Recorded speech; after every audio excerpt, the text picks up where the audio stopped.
Welcome to a Foxy Tech Tips tutorial on permanently deleting groups on WhatsApp. Start by going into the group you want to delete.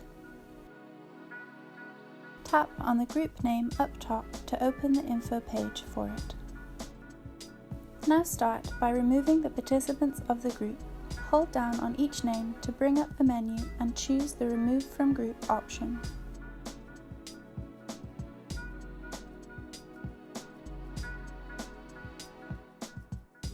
Now that everyone is gone from the group, tap on Exit Group.